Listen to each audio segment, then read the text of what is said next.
কুৎসিত ছেলে সুস্থিতি করেছে পরিণত। তাই আজ নিজ নয়নে দেখবো মানুষ কন্যার সেই রূপ। আহা মনে মনে সেই রূপ করে শাড়ি মত্ত পাতাল ত্রিভুবনে হেনে রূপ নয়নে করিনি সার্থক জনম আমাকে সার্থক জনম এই নব রূপ মন্যে খালি।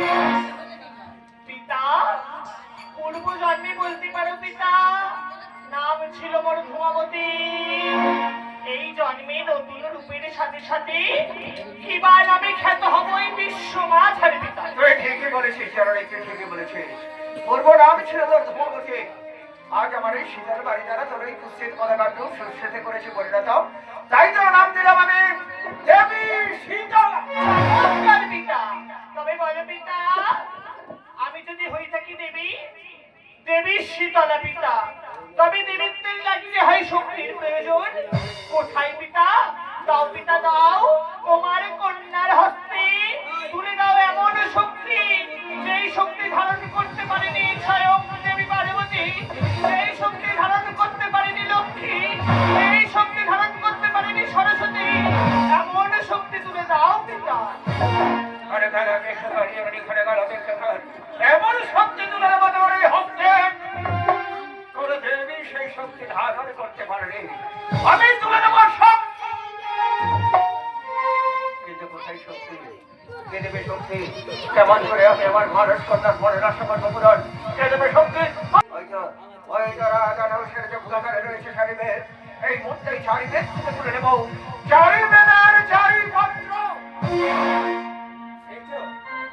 আমি তুলে নিয়েছি চারিবেদের চারিপত্র। ঋক, শ্যাম, যজু, অথর্ব, এই চারিবেদের চারিপত্র আমি আমার নিজ সঞ্জীবনী বাড়ি দ্বারা এদের করলাম জীবন দান। আর দেখতে দেখতে চারিবেদের চারিপত্র চার বর্ণের কলায় হয়েছে পরিণত। নীল, লাল, শ্বেত আর পীত, এই চার বর্ণের কলায় তুলে দেবো আমি আবার মানুষ কন্যার হস্তে। এই চার বর্ণের কলায় আমি তোর হস্তে তুলে দিচ্ছি। এই চার বর্ণের কলায় থেকে 16 ভাগে বিভক্ত কর। ও পিতা 4 16 হলো 64 পিতা। হনুমান সত্য, কিন্তু আগে হতে তৈরি হলে 64 রাজার জননী। কি বললি পিতা? তবে আজ থেকে আমি হলাম রোগ মাতা দেবী শীতলা। আমার এই সমস্ত রোগ বেঁধে নিয়ে সর্বপ্রথম ছুটে যাবে তুমি স্বর্গরাজ্যে।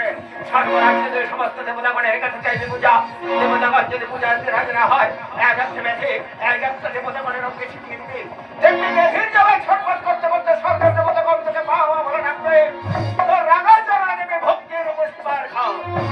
আর স্বর্গরাজ্যে পূজা দেওয়া হলে সমাপ্ত। ছুটে যাবি মর্তের মাঠে।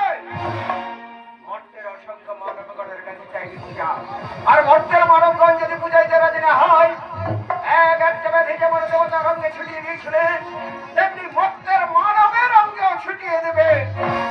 দেবী বেধি জ্বালা সহ্য করতে না পেরে মর্তের মানবগণ তোকে মা বলে ডাকে। তো রাগা চরণে দেবে ভক্তির পুষ্পার খা।